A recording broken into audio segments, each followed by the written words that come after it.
namanya, benda-benda yang kira-kira memiliki apa ya istilahnya, kekuatan suprarasional lah kira-kira begitu, itu juga banyak dilakukan oleh para penulis di khasanah intelektual klasik lah. Jadi menurut saya Pak Syarif perlu melakukan ini Pak apa namanya tadi pendalaman terhadap hadis-hadis terkait larangan-larangan itu dalam konteks apa dan dalam batas-batas apa. Saya kira tidak berlaku secara universal keseluruhan ya, tapi ada satu konteks tertentu karena lazimnya ilmu mustalah hadis yang kita pelajari setiap ada statement itu pasti ada konteks lah. Sama dengan ketika Rasulullah ditanya oleh sahabat kira-kira amal yang paling utama itu apa, kan jawaban Nabi kan sangat kontekstual, sangat situasional bukan kontekstual. Kalau yang tanya orang miskin ya tidak mungkin jawabannya sedekah Pak, sedekah dari mana, hidup aja susah kan itu kan. Jadi amalan yang utama dengan jawaban sedekah itu pasti yang tanya karena sahabat itu orang kaya lah kira-kira begitu, sehingga sindiran agar kemudian banyak melakukan infak gitu. Tapi ketika orang yang tidak mampu ya senyum saja sudah sedekah kira-kira begitu kan. Artinya apa? Artinya statement hadis tadi tidak memiliki konteks sehingga ini menjadi eksplorasi ya, sehingga dalam situasi apa, dalam konteks apa, dan itu perlu dicarilah dalam syarah-syarah hadis ya terkait dengan larangan-larangan. Yang pertama. Yang kedua, saya melihat begini. Tadi juga Pak Syarif sudah sampaikan bahwa seorang yang kemudian memberikan sesuatu ya, kalau dalam tradisi yang benar ya, dalam pakem yang benar itu tidak sembarangan. Katakanlah seorang kiai mengijazahkan doa kepada santrinya itu pun juga nggak sembarangan. Pasti sudah melihat kira-kira ini kuat ngelakoni porahan itu ya. Kuat di situ bukan berarti fisiknya kuat atau tidak, tapi maksud saya adalah dia bisa istiqomah atau tidak gitu kan. Wong dasar santri belejut kan nggak mungkin disuruh sholawatan sampai ribuan kali semalam kan mungkin kan itu kan. Jadi yang memberikan ijazah itu pasti sudah lihat gitu loh.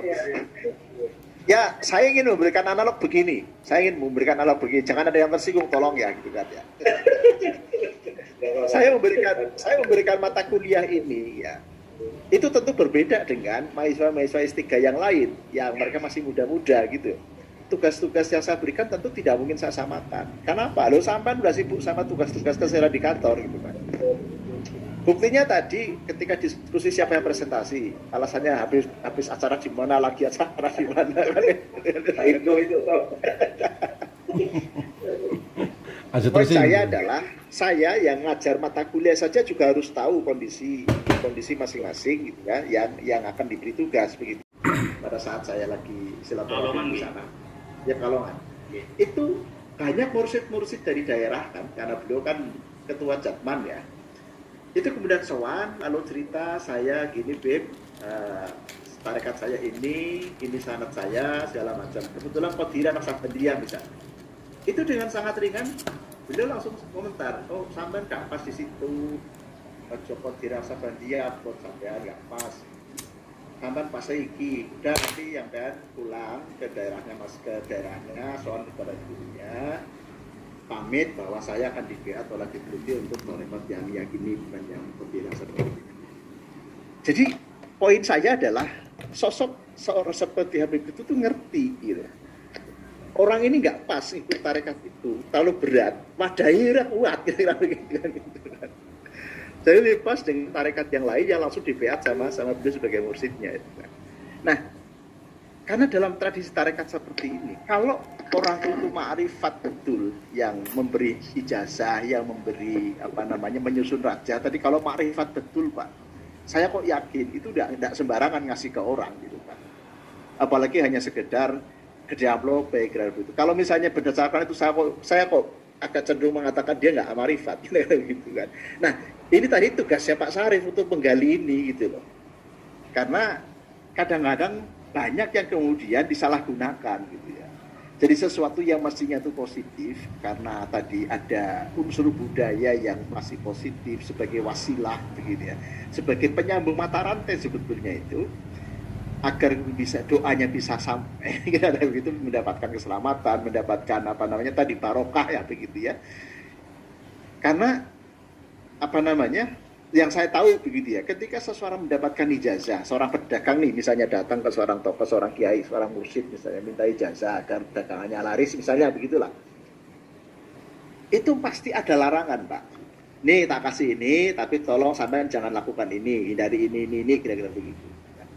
Nah ini juga perlu digali oleh Pak Sarif tadi itu gitu loh. Ketika misalnya dilakukan betul, ketika orang tadi bertestimoni bahwa ternyata memang usahanya lancar begitu ya, maka kemudian pasti ada linearitas dengan aktivitas positif yang dilakukan sesuai dengan saran dari sang pemberi jasa tadi itu.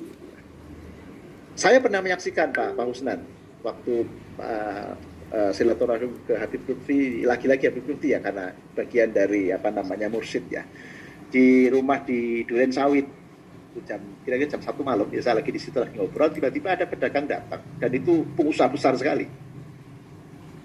multinasional lah, lagi-lagi levelnya gitu kan. Kemudian datang bersama anaknya itu. Anaknya konsultasi, "Bah, kalau badai anu tumbas lemah teng daerah niki, kali daerah niki nggak usaha kalau pedepun Bah." Itu langsung spontan. Lalu itu bilang, "Sing iki ojo, sing iku tukuan, berapapun harganya tukuan iku apik." Aku suka di kayak gitu kan. Nah, tetapi kemudian sambil pesan juga, "Ning kowe kudu ngene kira-kira begitu kan." Jadi saya gitu bisa menjadi salah satu saksi dari dunia makrifat kira-kira begitu, bahwa memberikan sesuatu yang sifatnya tadi wasilah gitu ya. Itu tidak sembarangan gitu kan. Kan nggak mungkin lah saya kemudian menjustifikasi bahwa Habib Lutfi ngasihkan itu kan amplopnya gede, kualat saya kan gitu kan. Nah oleh karena itu, kecuali ya kasus pilkada kemarin Pak Husna itu beda saya kira kan gitu kan. Nah oleh karena itu tadi validitas data itu saya kira ya kita kembalikan kepada Pak Sarif sebagai peneliti gitu ya, tapi clue ya, informasi nanti kita bisa berikan sebagai pengkaya saja, pengkaya informasi. Lalu yang berikutnya adalah justru penelitian ini akan bisa memilah Pak, akan bisa memilah, menginventarisir mana budaya-budaya yang islami kira-kira begitu, dan mana budaya-budaya yang tidak perlu kemudian dilakukan karena to some extent berlawanan atau bertentangan dengan teologi atau dengan tauhid misalnya begitu. Jadi saya memang sering membedakan antara Jawa klenik dan Jawa tauhid Pak. Ini istilah saya, mudah-mudahan nanti bisa dibuktikan gitu kan. Ini yang kami maksud Pak. Ya, yang kami minta. Ya itu sudah jadi Jawa klenik dan Jawa apa tadi? Agak sulit ya kalau berangkat dari persoalan tadi. Seandainya tidak membatasi diri kepada upaya apa yang belum dilakukan. Jadi penelitian sampean itu mestinya mencoba mencari tahu apa sih yang belum efektif dilakukan di Kementerian Agama itu, kok sampai dengan sekarang masih saja ada kasus-kasus yang senantiasa katakanlah tidak sejalan dengan visi-visi Kementerian. Tadi yang kita tadi mas sangat umum ya. Iya, gitu loh. Masih sangat umum karena ya tadi itu ketika bicara administrasi kita tidak bisa lepas dari persoalan bernegara. Masalahnya itu dari bernegaranya, bukan Kemenak. Kita tahu ya, problem kita sebetulnya yang paling utama itu kan karena negara belum punya uang itu. Efeknya apa? Ya sebagai sebuah pemerintahan kata begitu ya, yang mestinya harus mampu mensejahterakan rakyat, itu tidak akan mungkin bisa dicapai. Termasuk mensejahterakan para aparatur, kalau duit era kan itu kan. Sehingga satu dampaknya terhadap keterbatasan alokasi untuk kesejahteraan, untuk berbagai macam pembiayaan yang kira-kira punya benefit, itu satu. Yang kedua, seorang bendahara umum negara, siapapun, Menteri Keuangan, songkok siapapun lah, gitu ya, itu pasti akan terengah-engah mengikuti ritme bagaimana ngatur keuangan negara untuk bisa negara ini tetap survive. Sehingga yang terjadi di awal tahun biasanya pasti memberikan optimisme. Wabe program studi Awalnya awalnya pasti itu revisi. jalan seperempat Revisi. Irit. Sampai terakhir itu pasti ada yang dihalang-halang itu bisa cair. Kenapa? Karena setelah Desember sing oleh sambilit kan gaji, Pak. Gajinya PNS itu berapa triliun? Yang kalau barangnya nggak ada gimana? Sehingga selalu pagu minus terus Sehingga kan. selalu gitu ya, selalu kemudian Kementerian Keuangan pasti mencari cara agar uang itu jangan sampai habis.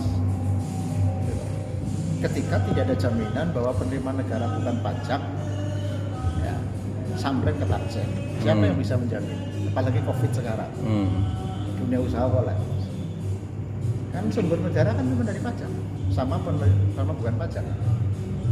Bukan pajak itu kayak kita Kemenang, di KUA, nikahin orang. Kan negara bukan pajak itu PNBP. Kampus punya mahasiswa, punya kegiatan bisnis. PLU, nanti kan ya promotoran jadi UI, harus PLU kan, itu PLU. Kan. Kemudian kepolisian, SIM, jasa-jasa itu penerimaan negara bukan pajak, yang masuk ke kas negara dikelola sebagai APBN. Jadi lagi-lagi kalau persoalannya dia ada jarak antara yang ideal dengan yang real agak sulit. Berarti nanti fokusnya di Menurut saya begini, fokusnya lebih banyak kepada mencari analisis kebijakan. Kira-kira begini, ketika Kementerian Agama punya slogan ikhlas beramal, wujudnya apa sih? Ada nggak blueprint? Ya, kementerian yang menjadi rambu-rambu sekaligus sebagai penerjemah ikhlas beramal ini apa namanya, nilai-nilai realnya itu apa? jadi masih sangat abstrak sekali. Kan nggak ada. Butir-butir P4. Ya, kira-kira begitulah. Butir-butir P4 dari itu nih. Ada nggak? Blueprintnya ada nggak? Lah iya, pertanyaan saya ada nggak? Itu satu. Setahu saya nggak ada. Pertama ya, saya boleh salah. Ya. Terus yang kedua, ketika 2015 ada 5 nilai budaya kerja, kan hanya sebatas kepada peraturan menteri. Iya. Peraturan menteri, ya, yang namanya regulasi di mana-mana. Ya. Menteri bisa ganti. Ya jangan jauh-jauh lah, KKP kemarin. Larangan gubernur cabut kan. Itu kan peraturan menteri yang gitu kan, sana gitu kan. Nah, ya, jadi untuk bisa melihat ya, apa yang mestinya dilakukan dan apa yang semestinya harus dilakukan itu dengan analisis kebijakan. Itu bisa kalau ke sana. Berarti berangkatnya dari 5 budaya kerja. Karena kalau tadi lihat dari ikhlas beramal belum ada blueprintnya. Bisa juga berangkat dari 2015 ya. 2015. Selama ini apa yang sudah dilakukan oleh Kemenang dari atas sampai bawah untuk Mewujudkan 5 budaya kerja. 5 nilai jalan atau enggak? Misalnya itu, karena dari sisi normatif kan sudah bagus, ya sudah sangat bagus dari sisi normatif. Karena itu memang juga ekstrak dari kajian yang mendalam. Nah, cuma di dalam perjalanannya, begitu ya. Apakah ini menjadi sebuah prioritas atau tidak? Apakah menjadi sebuah kebijakan yang dijalankan atau tidak? Ini kan kita belum bisa menggaransi. Nah, sehingga sampai nanti bisa melihat dokumen-dokumen ini juga sudah ada belum penelitian-penelitian di Bank terkait dengan 5 budaya kerja. Berarti berangkat dari penelitian terdahulu.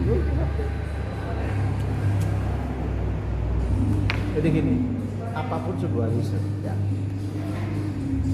itu muncul dari masalah. Ya, masalah itu bisa dipermasalahkan, gitu ya. Bisa juga masalah betulan, gitu kan? Bikin masalah. Jadi bisa dibikin-bikin, bisa juga Masalah beneran. Masalah beneran. Itu tergantung kan bagaimana kita bisa meyakinkan saja. Bisa. Nah, setelah muncul masalah, lalu sudah ada belum kajian yang menjawab masalah itu sebelumnya? Jadi tetap harus berdasarkan kepada penelitian-penelitian sebelumnya. Penelitian sebelum. Berarti langkah awal saya mencari hasil penelitian. Penelitian itu. Kalau contohnya adalah tadi. Jadi secara global langkahnya seperti itu. Makanya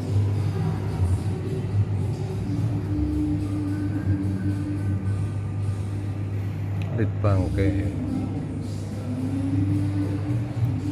Oke deh. Coba. Karena saya juga di FKUB, Bro. Japelnya FKUB, Pak. Kerukunan umat beragama. Kebersamaan dalam keberagaman, Kegiatan keagamaan. universal dan kegiatan keagamaan biasanya dilakukan. Bagusnya kalau disertasi itu jangan hanya satu wilayah yang sebutnya terbatas. Ini lebih terbatas lagi karena desa Banjar Panepen. Iya, maksud saya jangan hanya satu desa, lingkupnya jangan desa, minimal kecamatan. Jadi dalam satu kecamatan itu karena terdiri dari beberapa desa ada komparasi. Ada komparasi. Jadi sampai diperlebar aja, diperlebar di kecamatan, syukur bisa kabupaten misalnya itu kan, karena nanti kan karena wilayahnya luas, maka kemungkinan kita untuk bisa mendapatkan data jauh lebih banyak. Berarti ngangkat yang di tingkat kabupaten aja datanya udah di sini data. Tingkat kabupaten lalu diwujudkan ada desa sadar kerukunan di Pilot projectnya di desa. Oh ya, nggak apa-apa, tapi pertanyaannya dibuat di dalam satu wilayah yang lebih luas. Perannya dari FKB dulu, nanti turun ke bawah. Iya. Terus teori ini keberapa, Mas? Itu kan sampai melihat praktek-praktek kegiatan di masyarakat kan, seperti apa para tokoh agama bersama-sama, seperti apa masyarakat beragama bersama-sama kan gitu. Nah sehingga itu yang perlu dieksplorasi adalah sebanyak mungkin kegiatan-kegiatan yang melibatkan kebersamaan. Apakah itu kegiatan keagamaan atau kegiatan sosial. Jangan hanya dibatasi pada kegiatan keagamaan. Nah, nanti kalau sudah ketemu, misalnya kerja bakti, ya kan kegiatan sosial. Lalu tiba-tiba ada peringatan hari besar agama. Barang-barang panitia nih, misalnya kan gitu, Gotong royong, misalnya. Nah gitu itu menjadi salah satu indikator kebersamaan. Sebanyak mungkin peristiwa-peristiwa yang ada di masyarakat sampai eksplorasi, lalu juga didalami dengan kegiatan-kegiatan wawancara. Diwawancarain lah mengapa mereka terlibat, tujuannya apa, lalu apakah ada kesadaran, ya pokoknya digali lah, digali informasi dari para aktornya. Itu nanti akan menjadi data yang paling valid terkait dengan sadar kerukunan dan kegiatan. Karena mereka para aktor langsung yang terlibat langsung dalam kegiatan membangun menjadi desa sadar kerukunan.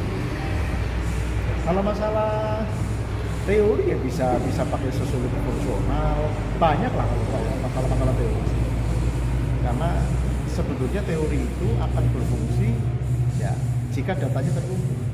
Tidak terkumpulkan teori. Iya. Kalau datanya belum terkumpul kita nggak bisa tiba-tiba pakai teori.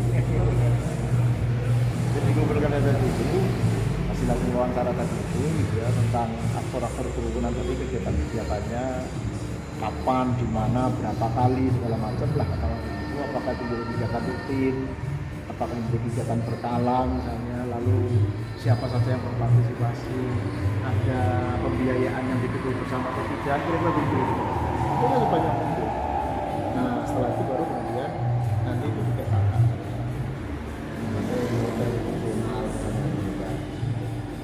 Itu sangat menarik karena ternyata kerukunan itu dibangun ya di atas kesadaran bersama. Misalnya begitulah. Nanti ketemu teorinya bisa ketemu istilahnya kita bisa digunakan oleh yang lain. Ya, betul.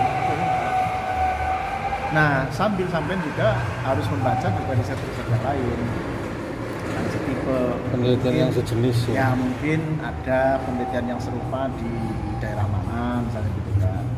Lalu kalau misalnya sudah ada nilai atau unsur pembeda yang sampai di mana? Tadi harus ada